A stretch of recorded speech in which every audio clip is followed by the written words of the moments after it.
أعوذ بالله من الشيطان الرجيم. بسم الله الرحمن الرحيم. إن الذين جاءوا بالإفك عصبة منكم لا تحسبوه شرا لكم بل هو خير لكم لكل امرئ منهم ما اكتسب من الإثم والذي تولى كبره منهم له عذاب عظيم.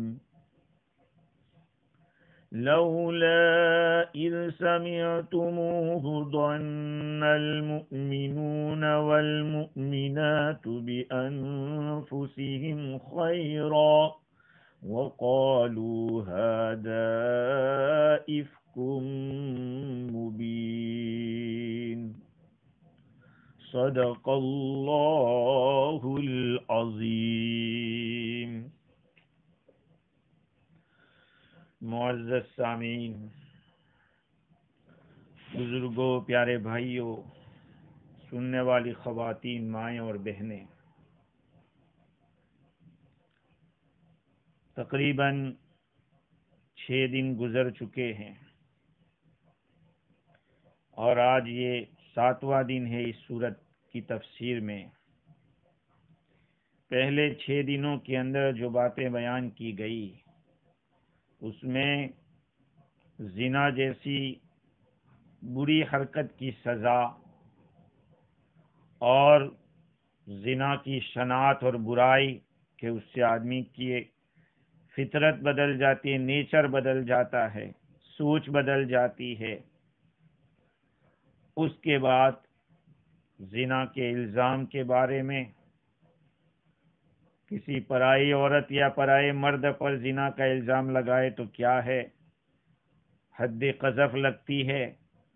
اور پھر لعان کا مسئلہ بیان ہوا، شوہر کا اپنی بیوی پر الزام لگانا. یہ پورا ایک رکوع ان باتوں کے اوپر مشتمل تھا. ان کے بعد ایک اہم واقعہ جس کو واقعہ افک کہا جاتا ہے. افک کے معنی عربی زبان میں پلٹانے کے آتے ہیں، الٹنا. افک کی تفسیر میں علامہ محلی نے تفسیر جلالین کے دوسرے حصے کے اندر اسوأ الکذب بتلایا، بدترین جھوٹ. افک کے معنی بدترین جھوٹ. اس واقعہ افک کا تذکرہ ہے جس کے اندر ام المؤمنین حضرت عائشہ صدیقہ رضی اللہ تعالی عنہا کی براءت کا 10 آیتوں میں اعلان ہوا ہے. آپ سمجھ سکتے ہیں کہ پورا ایک رکوع زنا اور متعلقات زنا کی بیان کے بعد اس واقعے کو بیان کرنا، واقعہ بھی اہم ہے، اس کے ساتھ ساتھ زنا کی جو برائی ہے اس کا بھی پتہ چلتا ہے. اس سے پہلے پاک دامن عورتوں پر الزام کا تذکرہ تھا. اب ام المؤمنین اور زوجت خاتم النبیین صلی اللہ علیہ وسلم حضرت عائشہ رضی اللہ تعالی عنہا کی، جو کہ تمام محسنات اور پاک دامن عورتوں کی سردار ہیں، ان کا تذکرہ ہے.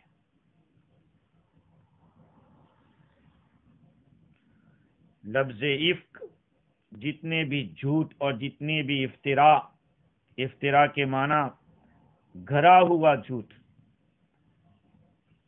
ان سب کے اندر لفظ افک بلیغ ترین لفظ ہے، بہت ہی زیادہ بامعنی لفظ ہے. بامانہ اس طرح سے کہ افک کے معنی الٹنا پلٹنا، پلٹا دینا۔ عائشہ رضی اللہ تعالی عنہ پر جو الزام لگا اسے افک کہتے ہیں، اس لیے کہ حضرت عائشہ رضی اللہ تعالی عنہ مستحق ہیں کہ ان کی مدح کی جائے، ان کی تعریف کی جائے، اس لیے کہ وہ اتنی پاک دامن ہیں اور شرافت والی، عقل و دیانت والی ہے۔ اب جس کسی نے ان کے اوپر برائی کا الزام لگایا، گویا کہ اس نے حق کو باطل سے پلٹ دیا۔ جو ایک حق بات تھی کہ پاک دامن اور شرافت والی، عقل و دانش والی، اس بات کو پلٹ کر الٹی بات کہی ہے، اس لیے اس واقعے کو واقعہ افک کہتے ہیں۔ حضرت عائشہ رضی اللہ تعالی عنہ کا مقام کیا ہے، یہ پہلے ہمیں سمجھنا پڑے گا کہ جس عورت پہ الزام لگایا گیا وہ کیسی عورت ہے۔ آپ کی عمر 6 یا 7 سال کی تھی، آپ کا حضور صلی اللہ علیہ وسلم کے ساتھ نکاح ہوا، اور نکاح سے پہلے جبریل امین نے آقا صلی اللہ علیہ وسلم کو حضرت عائشہ رضی اللہ تعالیٰ عنہ کی تصویر دکھائی تھی کہ یہ آپ کی بیوی ہوگی۔ بعض روایات میں ہتھیلی کے اندر تصویر دکھانا منقول ہے۔ اس کے ساتھ ساتھ مدنی زندگی کے اندر جب آپ کی 9 سال کی عمر ہوئی تو اس وقت رخصتی ہوئی۔ آقا صلی اللہ علیہ وسلم جب اس دنیا سے پردہ فرما گئے، اس وقت عائشہ رضی اللہ تعالی عنہ کی عمر 18 سال کی تھی۔ اور ان کے سوا اور بھی بہت سی خصوصیات ہے۔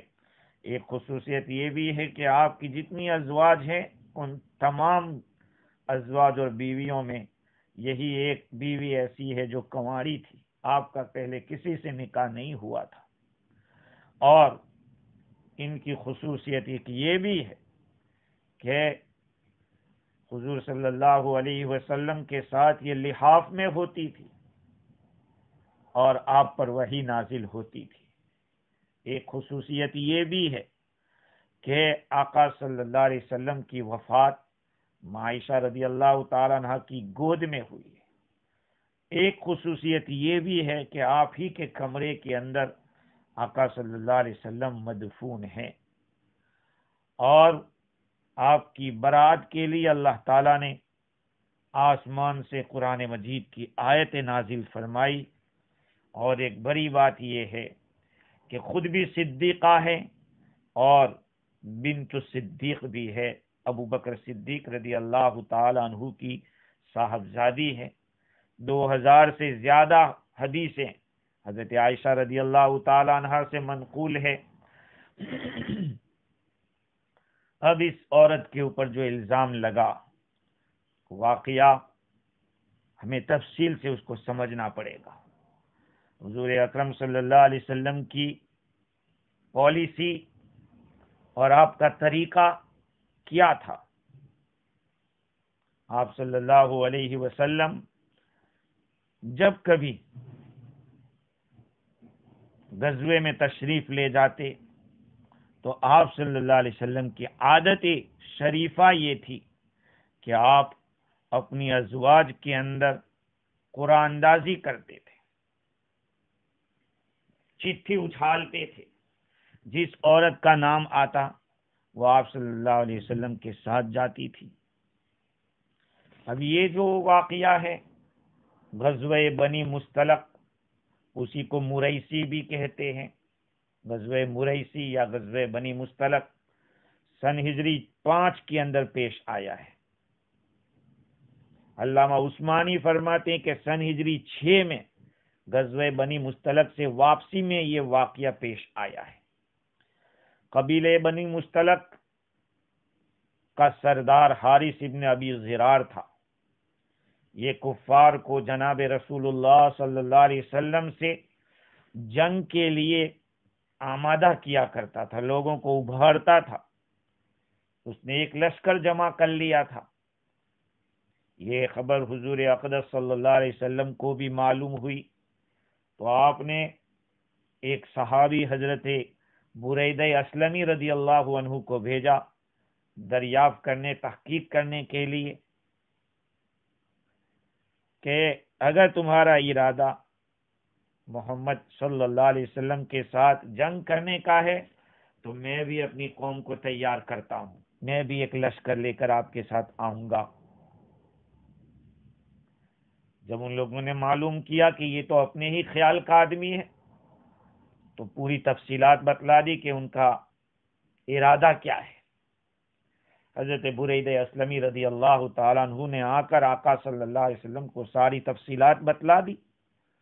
آپ صلی اللہ علیہ وسلم نے لشکر تیار فرمایا اور مدینۃ المنورہ میں آپ نے حضرت زید بن حارثہ رضی اللہ تعالیٰ عنہ کو خلیفہ مقرر کیا۔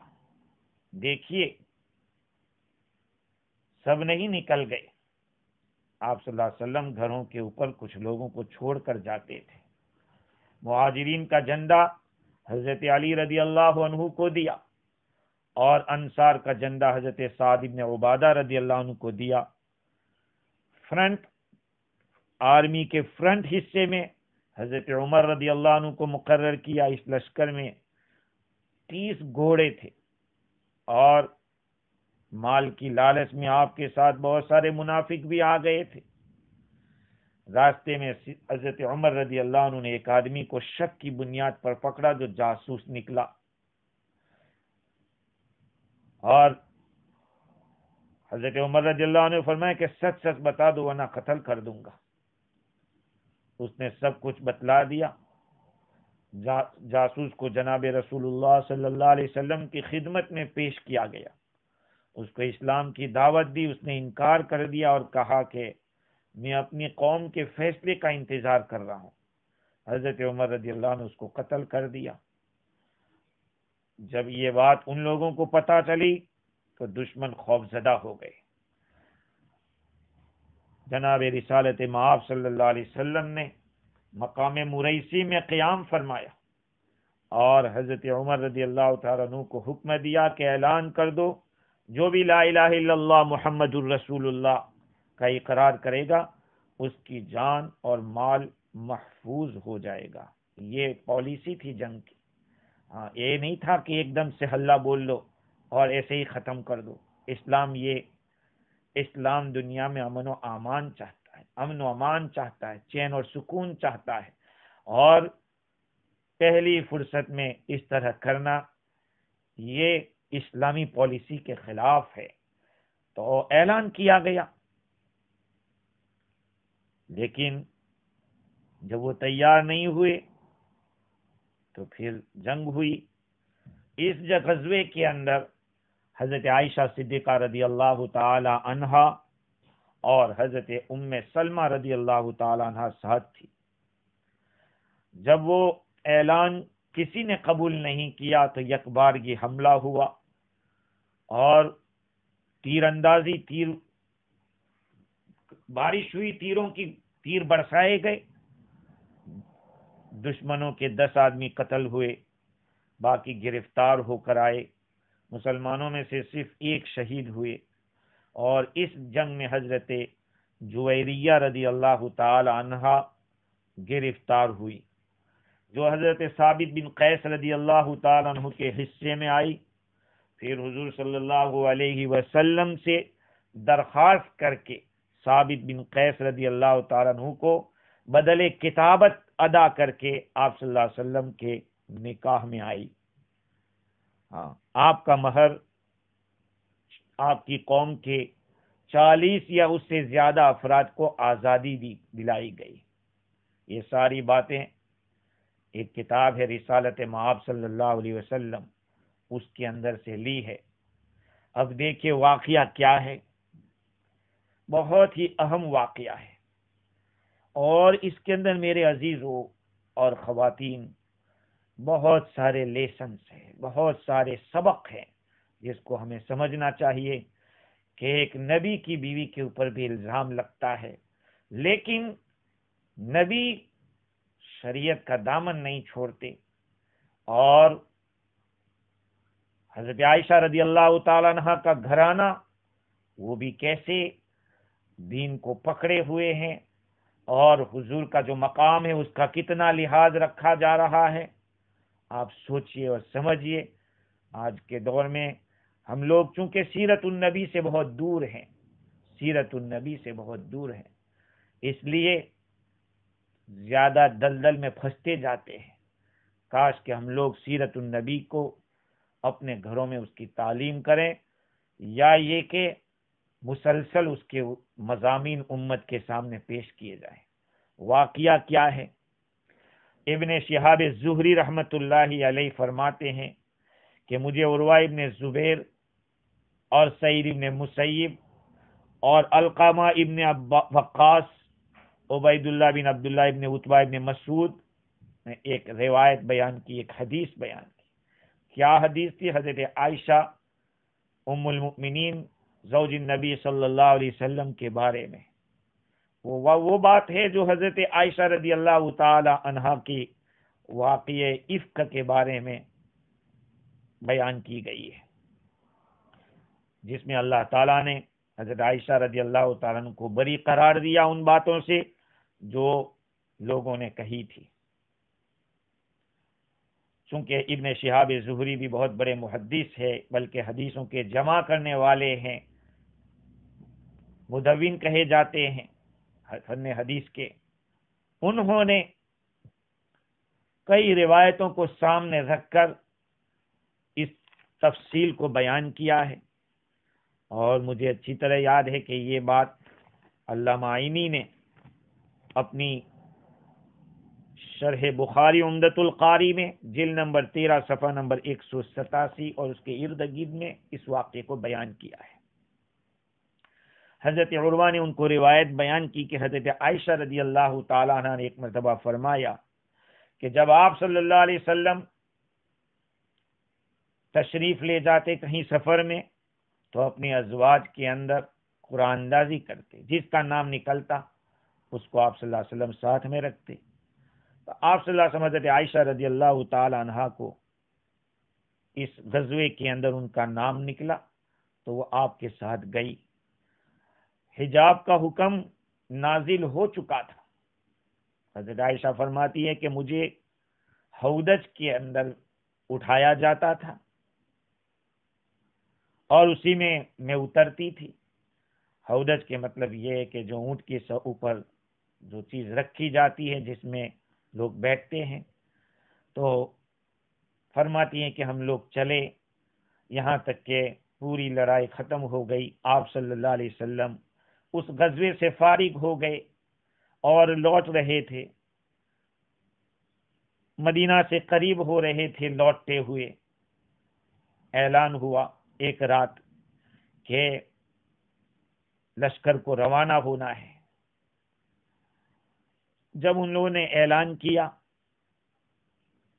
واپس ہونے کا تو میں گئی اور کچھ چلی تھی لشکر سے تجاوز کر کے اپنی ضرورت کو سے فارغ ہونے کے لیے، قضاء حاجت کے لیے گئی۔ جب اپنی حاجت سے فارغ ہو کر آئی اپنے کجاوے کے پاس تو میرا جو ایک عقیق یمنی کا ہار تھا، ایک ہار یمنی پتھروں کا جو ہار تھا وہ ٹوٹ گیا۔ میں اپنے اس ہار کو تلاش کرنے لگی اور اس تلاش کرنے نے مجھے روک لیا، یہاں تک کہ جو جماعت ہمارے ہودج کو اٹھاتی تھی اور رکھتی تھی سواری کے اوپر، انہوں نے ہودج کو اٹھایا، اور چونکہ اس وقت وزن بھی کم تھا، ہلکی پھلکی تھی حضرت عائشہ رضی اللہ تعالی عنہا، انہوں نے اس کو اس اونٹ کے اوپر رکھ دیا جس میں حضرت عائشہ رضی اللہ تعالی عنہا رہتی تھی۔ وہ یہ سمجھ رہے تھے کہ سوار ہو چکی ہیں، چونکہ اس زمانے میں خود فرماتی ہے کہ عورتوں کا کھانا اتنا کم ہوتا تھا، اس لیے ان لوگوں نے محسوس نہیں کیا کہ یہ بیٹھی ہے یا نہیں بیٹھی ہے، وزن کم تھا۔ اور ابھی حضرت عائشہ رضی اللہ تعالی عنہ آپ سمجھ سکتے ہیں کہ 6 سال کی عمر میں نکاح ہوا ہے، 7 سال کی اور 9 سال کی عمر میں ہجرت کے بعد رخصتی ہوئی ہے، تو کیا عمر ہوئی ہوگی؟ سن ہجری 5 کا تو واقعہ ہے یہ۔ خیر، حضرت عائشہ رضی اللہ تعالیٰ عنہ فرماتی ہیں کہ وہ لوگ تو چل پڑے، نکل گئے، میں نے اپنے ہار کو پایا، لشکر چل نکلا تھا اور چل پڑا تھا، میں جہاں ہمارا پڑاؤ رہتا تھا اس جگہ پر آئی تو وہاں پہ نہ کوئی پکارنے والا تھا نہ کوئی جواب دینے والا تھا، تو میں نے اسی جگہ کا ارادہ کیا جہاں پر میں تھی۔ میں نے سوچا کہ وہ لوگ جب مجھے گم پائیں گے تو یہیں پر آئیں گے۔ ایسے ہی اپنی جگہ کے اوپر میں بیٹھی ہوئی تھی، مجھے نیند آ گئی، میں سو گئی۔ حضور اکرم صلی اللہ علیہ وسلم کی جنگی پالیسی میں ایک بات یہ بھی تھی کہ لشکر کے پیچھے ایسے آدمی کو رکھا جاتا تھا، وہ دھیرے دھیرے آتے تھے اور لشکر کی اگر کوئی چیز رہ گئی ہو تو وہ لے آتے تھے، اٹھا لیتے تھے، یا کوئی اس طرح سے اکیلا پڑ گیا ہو تو اس کی مدد کر دیتے تھے۔ حضرت صفوان ابن معطل سلمی ثم زکوانی یہ لشکر کے پیچھے سے آ رہے تھے۔ اندھیرا چھا گیا، وہ میرے پاس آئے، صبح ہو گئی تھی، انہوں نے ایک انسان کے کچھ ہیئت دیکھی کہ یہاں کوئی انسان ہے، میرے پاس آئے، مجھے پہچان لیا۔ حجاب سے پہلے جب پردہ فرض ہوا تھا اس سے پہلے انہوں نے مجھے دیکھا تھا، میں بیدار ہو گئی، انہوں نے انا للہ و انا الیہ راجعون پڑھا۔ دیکھو، انا للہ صرف کسی کے مرنے پر نہیں ہوتا ہے، کوئی ایسا واقعہ جو ناگوار پیش آ جائے اس پر بھی انا للہ پڑھتے ہیں، کانٹا چبھ جائے اس پر بھی انا للہ۔ ہمارے یہاں فیجی میں تو کوئی انا للہ کہتا ہے اس کا یہ مطلب سمجھتا ہے کہ کوئی گزر گیا، کوئی مر گیا، اس لیے انا للہ پڑھا۔ یہاں پہ روایت ہے حضرت صفوان ابن معطل رضی اللہ عنہ انا للہ پڑھا۔ عائشہ فرماتی ہے کہ میں نے پورے سفر کے اندر اس آدمی سے سوائے انا للہ کے اور کوئی چیز نہیں سنی۔ انہوں نے جو صرف انا للہ کہا تھا وہی میں نے سنا، اور مجھے پہچان لیا۔ میں نے اپنا چہرہ اپنی اوڑھنی سے یا چادر سے ڈھانپ لیا۔ اس آدمی نے نہ مجھ سے کوئی بات کی، نہ میں نے ان سے سوائے انا للہ کے اور کوئی بات سنی، بس اتنا ہی میں نے ان سے سنا تھا۔ انہوں نے اپنی اونٹنی کو میرے پاس لا کر بٹھا دیا اور اس کا دھنگنا جو تھا وہ باندھ دیا، اس کو اچھی طرح سے باندھ دیا۔ میں اس پر سواری پر سوار ہو گئی۔ اب یہ سواری کو مہار پکڑتے ہوئے آگے آگے چلتے رہے۔ اس الفاظ حدیث کے یقود بھی کا لفظ قود کا معنی ہے آگے سے کھینچنا۔ سواری کو آگے سے ہانکتے ہوئے لے گئے، یہاں تک کہ ہم لشکر کے پاس پہنچ گئے۔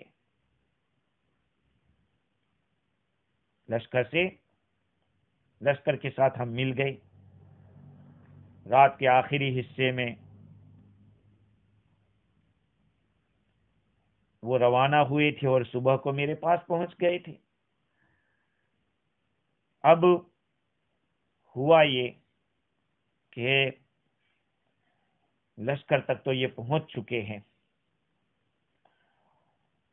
دوپہر کا وقت ہے۔ اس کے بعد جس کو ہلاک ہونا تھا وہ ہلاک ہوا، جس کو جو حصہ لینا تھا وہ حصہ لیا۔ اس واقعے افک کا جو سب سے بڑا حصہ لینے والا آدمی تھا وہ عبداللہ ابن ابی بن سلول منافق تھا، اسی نے زیادہ بھاگ لیا اس کے اندر۔ ہم لوگ مدینہ منورہ پہنچ گئے۔ عائشہ رضی اللہ تعالیٰ عنہ فرماتی ہے کہ جب میں مدینہ منورہ آئی اس وقت 1 مہینے تک میں بیمار رہی آتے ہی۔ اب لوگ آپس میں باتیں کرتے تھے، جنہوں نے اس واقعے میں حصہ لیا تھا ان لوگوں کے بارے میں باتیں ہوتی تھی، لیکن مجھے کچھ پتا نہیں تھا۔ البتہ میرے درد کے اندر یہ چیز شک تو ڈال رہی تھی کہ کچھ نہ کچھ ہو رہا ہے۔ حضور اکرم صلی اللہ علیہ وسلم سے میں وہ لطف نہیں پا رہی تھی، اور وہ مزہ جو پہلے دیکھ رہی تھی، بیمار تھی اس وقت، وہ لطف مجھے نظر نہیں آ رہا تھا۔ حضور صلی اللہ علیہ وسلم میرے پاس تشریف لاتے، مجھے سلام کرتے اور فرماتے کہ کئی فتیکم، کیسے ہو، بس اتنا فرما کر چلے جاتے تھے۔ تو اس سے بھی شک ہوتا تھا اور احساس نہیں ہوتا تھا کہ کیا بات ہوئی ہے۔ یہ الزام اور تہمت کا تو مجھے ذرا بھی احساس نہیں ہو رہا تھا، یہاں تک کہ میں ٹھیک ہو گئی، البتہ کمزور ہو گئی تھی بیماری کی وجہ سے۔ تو ایک دفعہ ضرورت کی وجہ سے حاجت کے لیے ہمارے جو بستی کے باہر ٹوائلٹ بنے ہوئے تھے وہاں پر گئی میں، میرے ساتھ ام مستح تھی، مستح ابن اساسہ رضی اللہ تعالی عنہ، جو حضرت ابو بکر صدیق رضی اللہ عنہ کے رشتہ دار بھی ہیں، لیکن انہوں نے اس واقعے میں حصہ لیا ہے، ان کا حصہ رہا ہے۔ تو مستح ابن اساسہ کی والدہ یہ ماں عائشہ رضی اللہ تعالیٰ عنہ کے ساتھ تھی۔ حضرت عائشہ رضی اللہ عنہ فرماتی ہے کہ ہم آج رات استنجا کے لیے جاتے تو پھر دوسری رات کو جاتے تھے، اور آج کے زمانے کی طرح قریب میں ٹوائلٹ تو تھے نہیں، استنجا خانے بنے ہوئے نہیں تھے، وہ ہمارے گھروں سے دور تھے، اور عرب کا پہلے سے یہ معاملہ تھا کہ وہ اس کے لیے دور جاتے تھے، کیونکہ قریب رکھنے کو وہ لوگ برا سمجھتے تھے، اپنے گھروں کے پاس ٹوائلٹ بنانے کو اس وقت ایک برا سمجھا جاتا تھا۔ حضرت عائشہ رضی اللہ تعالیٰ عنہ فرماتی ہے کہ میں اور ام مستح دونوں گئی، اور ام مستح ہیں کون؟ کہا کہ یہ حضرت صدیق اکبر رضی اللہ تعالی عنہ کی، ان کے والد عائشہ کے والد کی رشتہ دار ہیں۔ تو حضرت عائشہ فرماتی ہے کہ ہم جب فارغ ہو گئے اور فارغ ہو کر واپس آ رہے تھے تو راستے میں مستح کی والدہ کا پاؤں انہی کی چادر میں پھنس گیا، ٹھوکر لگی ان کو، تو انہوں نے تعیس مستح کا لفظ استعمال کیا کہ کم بخت مستح، ہلاک ہو مستح، اس طرح کے الفاظ جو بددعائی کلمات ہیں۔ حضرت عائشہ رضی اللہ تعالیٰ عنہ فرماتی کہ میں نے کہا کہ بئس ما قلتی اتسبین رجلا شہید بدر، تم نے بہت بری بات کہی کہ مستح ہلاک ہو، تم ایک ایسے آدمی کو گالی دیتی ہو جس نے بدر کے اندر شرکت کی ہے۔ حضرت مستح رضی اللہ عنہ کے والدہ نے کہا کہ تجھے پتا نہیں ہے وہ کیا کہہ رہا ہے، اولم تسمعی ما قال، مستح کیا کہہ رہا ہے تجھے پتا ہے، سنا نہیں تم نے؟ تو کہتے کیا کہا اس نے؟ حضرت مستح کی والدہ نے پوری سٹوری، جو اہل افک کی تہمت لگانے والوں کا جو واقعہ تھا، ان کی جو باتیں تھی، وہ ساری باتیں حضرت عائشہ رضی اللہ تعالیٰ عنہ کو سنا دی۔ حضرت عائشہ رضی اللہ تعالیٰ عنہ فرماتی ہے کہ میرا مرض اور بڑھ گیا، زیادہ بیمار ہو گئی۔ فلما رجعت الى بیتی، جب میں اپنے گھر آئی، حضور اکرم صلی اللہ علیہ وسلم بھی تشریف لائے، آپ نے سلام کیا، پھر پوچھا کہ کیسی ہو؟ حضرت عائشہ فرماتی ہے کہ میں نے عرض کیا کہ آپ مجھے اگر اجازت دو تو میں اپنے ماں باپ کے گھر آتی ہوں۔ اور حضرت عائشہ کا ارادہ یہ تھا، وہ فرماتی ہے کہ میں یہ چاہتی تھی کہ میں اس کی انکوائری کروں کہ یہ جو خبر پھیلائی گئی ہے اس کے بارے میں کیا بات ہے۔ دیکھیے ان حالات میں بھی ایک عورت اپنے شوہر کی اجازت کے بغیر اپنے ماں باپ کے گھر نہیں جا رہی ہے۔ میں واقعے کے بیچ میں ایسی بات سناؤں گا کہ جو بات ہم لوگوں کو بطور لیسن کے مل رہی ہے، اور حضور اکرم صلی اللہ علیہ وسلم پہ بھی قربان جائیے، حضور نے فرمایا کہ جا سکتے ہیں۔ فَأَذِنَ لِي رسول اللہ صلی اللہ علیہ وسلم، حضور صلی اللہ علیہ وسلم نے مجھے اجازت دے دی۔ آج کے مرد اس بارے میں سوچیں کہ بیوی کے بارے میں اگر تھوڑی سی بات گھر میں ہو جاتی ہے تو آدمی اس کو اپنے گھر پہ جانا، ماں باپ کے گھر جانا، اس کو سب بند کر دیتا ہے۔ یہاں حضرت عائشہ رضی اللہ تعالی عنہا نے اجازت لی اور آقا صلی اللہ علیہ وسلم نے اجازت دے دی۔ ماں عائشہ رضی اللہ تعالی عنہا اپنے والدین کے پاس آتی ہیں اور اپنی والدہ سے کہتی ہے کہ یا امتا، اے میری ماں، ما یتحدث الناس، لوگ کیا بات کر رہے ہیں؟ ان کی والدہ نے فرمایا کہ یا بنی ہوینی علیک، بیٹی اپنے آپ پر نرمی کرو، کوئی بات تم نرمی کرو، یہ بات یقینی ہے۔ فواللہ لقلما كانت امرأة قط وضيئة عند رجل يحبها ولها ضرائر الا كسرنا عليها۔ والدہ نے فرمایا کہ بیٹی جب کبھی کوئی عورت اپنے کسی آدمی، ایسے آدمی کے نزدیک جو اس سے محبت کرتا ہے، اپنے شوہر کے نزدیک ایک باعزت ہوتی ہے، اس کا ایک مقام ہوتا ہے اور اس کی سوکنیں ہو، تو پھر اس طرح کے واقعات ہو سکتے ہیں، لوگ اس کے اوپر الٹی سیدھی باتیں کرتی ہیں۔ قالت فقلت سبحان اللہ، ماں عائشہ فرماتی کہ میں نے کہا کہ سبحان اللہ، عجیب بات ہے، یہ تو لوگوں نے یہ بات کی۔ حضرت عائشہ فرماتی کہ میں اس رات اتنی روئی کہ رات بھر میرے آنسو بہتے رہے اور تھوڑی دیر کے لیے بھی میری آنکھوں نے نیند نہیں لی۔ یہ عربی زبان کا ایک محاورہ ہے کہ میری آنکھوں سے میں سرما بھی نہیں لگائی۔ سرما لگانے کے لیے سلائی تھوڑی دیر کے لیے لگائی جاتی ہے، کہا کہ نیند سے سرما بھی نہیں لگایا، تھوڑی نیند بھی نہیں آئی، یہاں تک کہ روتے روتے صبح ہو گئی۔ حضور اکرم صلی اللہ علیہ وسلم نے حضرت علی بن ابی طالب، اسامہ بن زید رضی اللہ تعالی عنہما کو بلایا۔ وحی کا، حضرت عائشہ فرماتی کہ میں تو انتظار کر رہی تھی وحی کا کہ اللہ تعالی ضرور بھی ضرور کوئی فیصلہ کرے گا۔ حضور صلی اللہ علیہ وسلم ان دونوں صحابی سے، حضرت علی رضی اللہ عنہ اور اسامہ بن زید رضی اللہ عنہ، یہ بہت ہی قریبی آدمی ہیں حضور کے، ایک تو بعد میں چل کے داماد بنے لیکن چچیرے بھائی بھی ہیں، آپ کے پاس بڑے ہوئے ہیں۔ اسامہ بن زید بھی بہت چہیتے تھے آپ کے۔ اپنے گھر والوں کے بارے میں، فراق کے بارے میں کہ رکھا جائے یا نہ رکھا جائے، کیا مشورے کے لیے بلائے تو آپ نے فرمایا، اسامہ بن زید رضی اللہ عنہ سے پوچھا کہ بھئی تمہارا کیا خیال ہے اس معاملے میں؟ حضور صلی اللہ علیہ وسلم کو انہوں نے مشورہ دیا کہ بھئی میں نے تو کبھی کوئی بری بات ان میں نہیں دیکھی، وہ تو بہت پاک ہے۔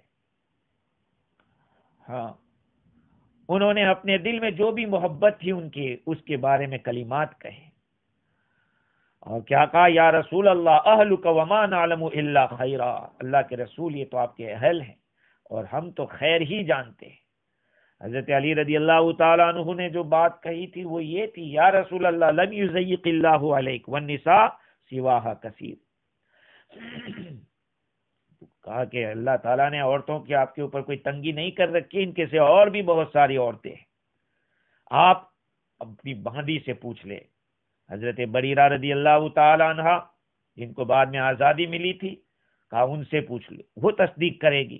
آپ صلی اللہ علیہ وسلم نے حضرت بریرہ رضی اللہ تعالی عنہ کو بلایا اور پوچھا کہ بریرہ هل رأیت من شیء یریبک، کیا تو نے کوئی ڈاؤٹ فل چیز دیکھی ہے؟ حضرت بریرہ رضی اللہ تعالی عنہ فرماتی ہے کہ میں نے عرض کیا، لا والذی بعثک بالحق،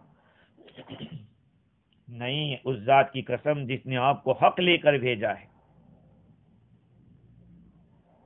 میں تو صرف اتنی بات جانتی ہوں کہ وہ ایک نو عمر لڑکی ہے، آٹا گون کے سو جاتی ہے، بکری آتی ہے اور بکری کھا جاتی ہے آٹے کو، بہت بھولی بھالی لڑکی ہے۔ حضور اکرم صلی اللہ علیہ وسلم نے جب یہ باتیں سن لی تو منبر پر کھڑے ہوئے اور فرمایا، روایت میں یہ ہے کہ آپ صلی اللہ علیہ وسلم کھڑے ہوئے اور یہ چاہا کہ عبداللہ ابن ابی بن سلول کی طرف سے کوئی آدمی عذر بیان کرے۔ حضرت عائشہ فرماتی ہے حضور ممبر پر کھڑے ہوئے اور فرمایا یا معاشر المسلمین من یعذرنی من رجل قد بلغنی اذاہ فی اہل بیتی، اے مسلمانوں، کون ہے جو میری طرف اس آدمی کی طرف سے عذر بیان کرے جس کی تکلیف میرے گھر والوں تک میں پہنچی ہوئی ہے؟ اللہ کی قسم ما علمت علی اہلی الا خیرا، میں نے تو اپنے گھر والوں میں خیر ہی پائی ہے۔ اور ان لوگوں نے ایک ایسے آدمی کا تذکرہ کیا ہے کہ جس کے اندر ہمیشہ میں نے خیر دیکھی، اور جب کبھی وہ میرے گھر پہ آیا ہے وہ میرے ساتھ آیا ہے۔ دیکھو حضور نے کیا فرمایا، لقد ذکروا رجلا ما علمت علیہ الا خیرا وما کان يدخل علی اہلی الا معی، یہ جب کبھی میرے ساتھ آیا ہے، میرے گھر پہ آیا ہے تو میرے ساتھ ہی آیا ہے۔ یہاں دیکھو یہ بات یہاں پہ سمجھنے کی ہے کہ یہ اگر واقعہ ہو سکتا تو آدمی میری غیر حاضری میں بھی آتا ہو، آج تک میری غیر حاضری میں کبھی نہیں آیا، جب بھی آتا ہے میرے ساتھ آیا ہے۔ یہاں پر وہ لوگ اپنے گھروں کی خیر منائے اور اپنے بارے میں سوچیں، اپنے گھروں کے ماحول کے بارے میں سوچیں کہ اپنی گھر کی عورتوں کو بے تحاشا بغیر کسی روک ٹوک کے اجنبی مردوں سے ملاتے ہیں اور لاتے ہیں۔ ہم نے دیکھا دنیا میں، ہم نے انڈیا میں ایک ایسے پولیٹیشین کو دیکھا کہ جب ان کے گھرے کوئی بھی آتا، ایرے غیرے نٹھو خیرے اپنا یا غیر آتا، اپنے گھر کے لوگوں کا وہ انٹروڈیوس کراتا کہ یہ ہماری بیوی ہے، یہ ہماری بیٹی ہے، یہ ہے۔ ایک وقت وہ آیا کہ اس کو اپنی بچیوں سے ہاتھ دھونا پڑا۔ ایسا ہوتا ہے۔ حضور اکرم صلی اللہ علیہ وسلم کی اس بات میں دیکھ کے کیسا اشارہ ہے کہ یہ آدمی میرے ساتھ ہی آیا ہے، کبھی بھی آیا میرے گھرے تو۔ جب حضور صلی اللہ علیہ وسلم کیا یہ کلام صحابہ کرام نے سنا، اپنے ممبر کے اوپر بیان کیا، تو حضرت سعد بن معاذ الاشہری الانصاری کھڑے ہوتے ہیں۔ عرض کیا کہ اللہ کے رسول، اگر آپ کی طرف سے الزام لگانے والے کو کوئی نقصان ہوا تو آپ معذور ہیں، اگر وہ اوس میں سے ہے تو میں اس کی گردن اڑا دوں گا، اور اگر ہمارے خزرجی بھائیوں میں سے ہے تو آپ ہمیں جو حکم دیں گے ہم آپ کے حکم کو پورا کریں گے۔ حضرت عائشہ فرماتی ہیں کہ سعد بن عبادہ رضی اللہ عنہ کھڑے ہوئے، اور وہ خزرج کے سردار تھے۔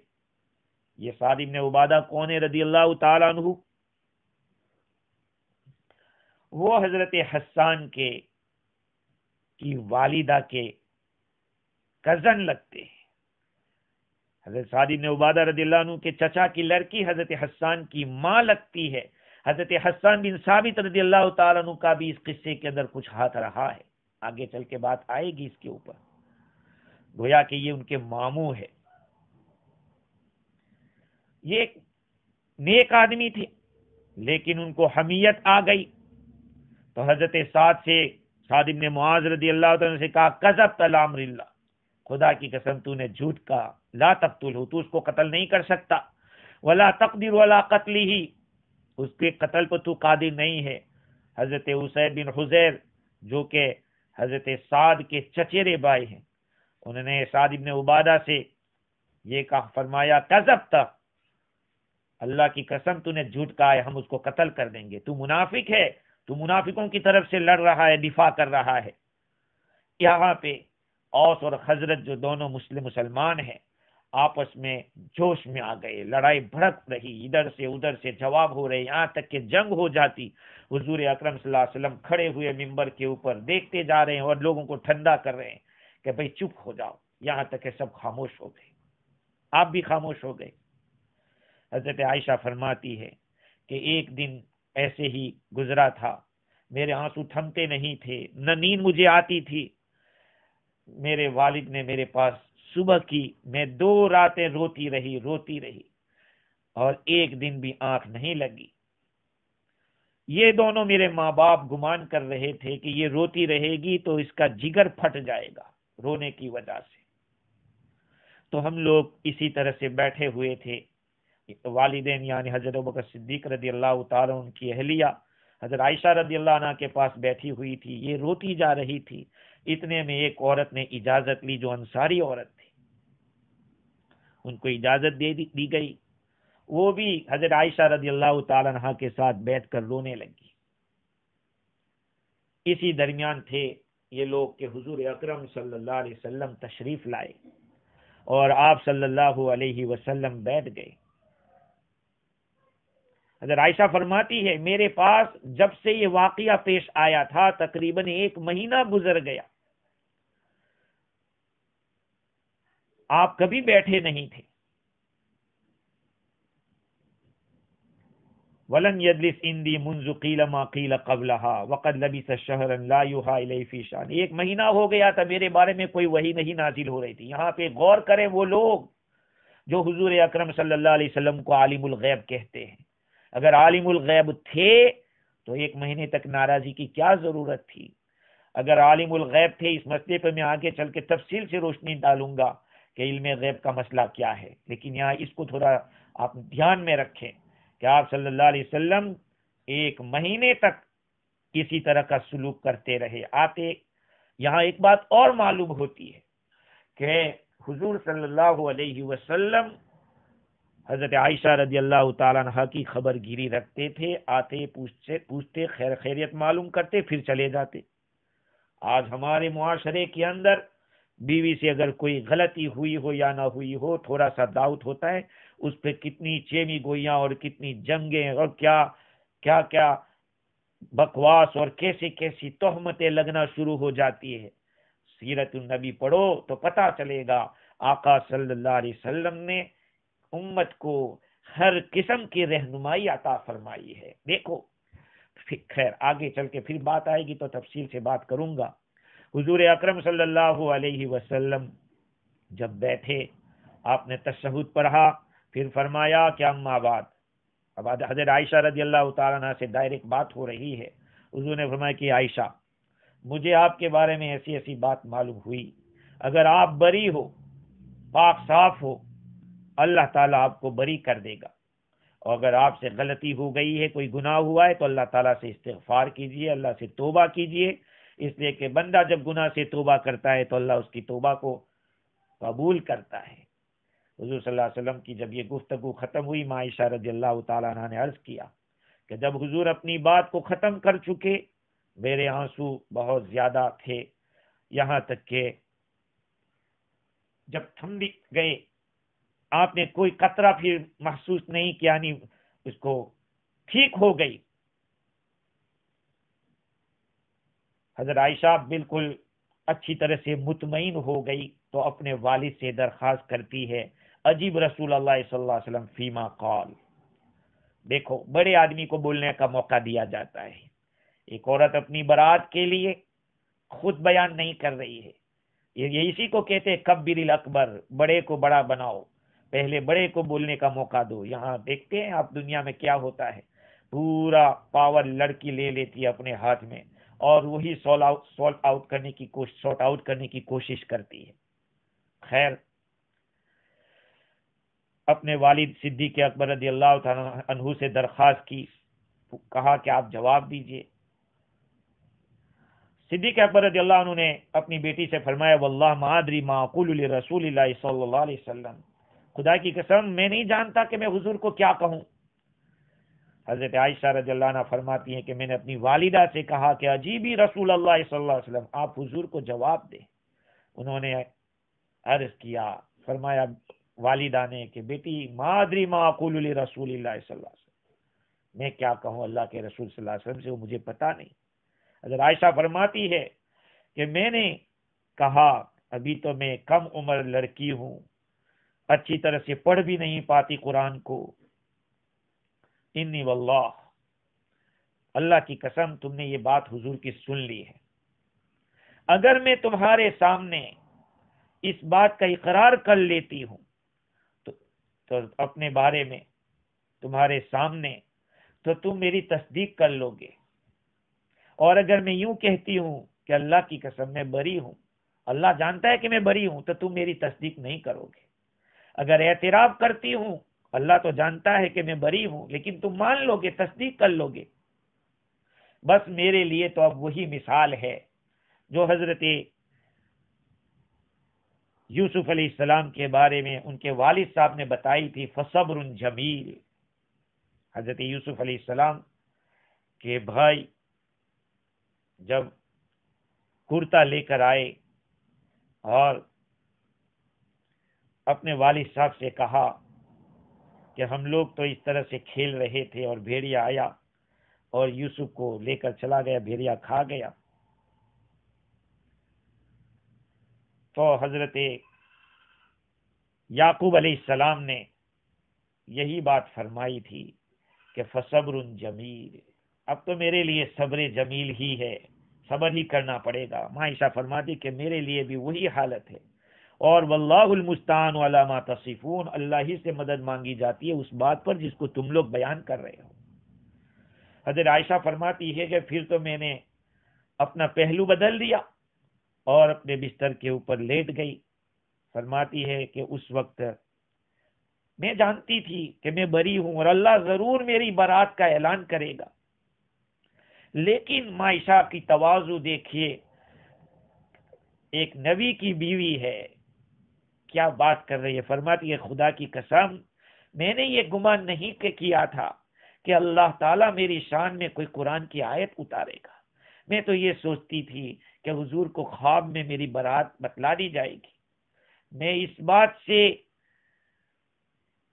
کہ میرا تذکرہ ہو، قرآن میں میرے بارے میں کوئی آیت اترے، یہ میرے بارے میں میں نہیں سوچ رہی تھی. میں تو اس سے بہت زیادہ معمولی تھی اور ہوں کہ میرے بارے میں کوئی ایسی بات اللہ تعالیٰ بیان کرے جس کی تلاوت کی جائے. قرآن کی آیتیں ہیں جو عائشہ کی برات کے بارے میں نازل ہوئی، جب تک دنیا قائم رہے گی ہمیشہ کے لیے قرآن مجید، جب قرآن باقی رہے گا اللہ کی صفت ہے تو اس میں یہ آیتیں بھی رہے گی. ابھی یہ بات ہو رہی تھی، حضرت عائشہ فرماتی ہے کہ گھر میں سے نہ حضور نکلے تھے نہ نکلنے کا ارادہ کیا تھا، گھر میں سے کوئی بھی فرد باہر نہیں گیا تھا، یہاں تک کہ آپ صلی اللہ علیہ وسلم پر وہ آیتوں کے نزول کا وقت آ گیا، آپ کے اوپر وہ آثار ظاہر ہونے لگے جس سے پتہ چلتا تھا کہ آپ کے اوپر وحی نازل ہو رہی ہے. اور اس وحی کے بوجھ کی وجہ سے ٹھنڈی کے دنوں میں بھی آپ کو پسینہ موتی کی طرح آپ کے اوپر آ جاتا تھا، آپ کے اوپر سے ٹپکنے لگتا تھا. فرماتی ہے کہ وحی نازل ہو رہی تھی آپ کے اوپر. جب وحی آپ پر نازل ہونا بند ہوا، آپ صلی اللہ علیہ وسلم سے جو وحی کا بوجھ ہوتا ہے وہ ہلکا ہو گیا، آپ ہنسنے لگے. اور سب سے پہلا کلمہ حضور صلی اللہ علیہ وسلم نے جو بیان کیا وہ یہ تھا، یا عائشہ اما اللہ عز وجل قد برأکی، یا عائشہ اللہ تعالیٰ نے آپ کو بری قرار دیا ہے. حضرت عائشہ فرماتی کہ میری ماں نے کہا کہ جاؤ بیٹا حضور کے پاس جاؤ، کھڑی ہو. حضرت عائشہ فرماتی کہ میں نے کہا کہ اللہ کی قسم میں نہیں کھڑی ہوں گی اور میں صرف اللہ ہی کی تعریف کروں گی. اللہ تعالیٰ نے قرآن مجید کی یہ آیت نازل فرمائی، ان الذین جاؤوا بالافک عصبۃ منکم. قرآن بھی الفاظ جو لاتا ہے وہ ایسے الفاظ ہوتے ہیں کہ آدمی سوچنے پر مجبور ہو جاتا ہے کہ یہ الفاظ، ان الذین جاؤوا بالافک، یقیناً وہ لوگ جو بہت بڑا جھوٹ لے کر آئے ہیں، عصبۃ منکم، تمہیں میں کی ایک جماعت ہے. پہلے ہی جملے میں اور پہلے ہی لفظ کے اندر یہ بتلا دیا کہ یہ واقعہ من گھڑت ہے اور پلان کے ساتھ بنایا ہے، یہ کھلا ہوا جھوٹ ہے. جاؤ بھی لائے ہیں، ہوا نہیں ہے، یہ تو بنایا ہوا قصہ ہے. خیر یہاں سے مزید گفتگو آئندہ کل کریں گے. اللہ سبحانہ و تعالی مجھے بھی اور آپ کو بھی دین کی صحیح سمجھ عطا فرماوے. یقیناً عائشہ رضی اللہ تعالی عنہ کے بارے میں یہ ایمان رکھنا کہ وہ پاک تھی فرض ہے. اگر دعوت ہے تو اس کو اپنے ایمان کی خیر منانی چاہیے، کلمہ پھر سے پڑھنا چاہیے. یہ کفر ہے اور نفاق ہے. اللہ تعالی ہم لوگوں کو صحابہ کرام کی محبت عطا فرماوے. وآخر دعوانا الحمدللہ.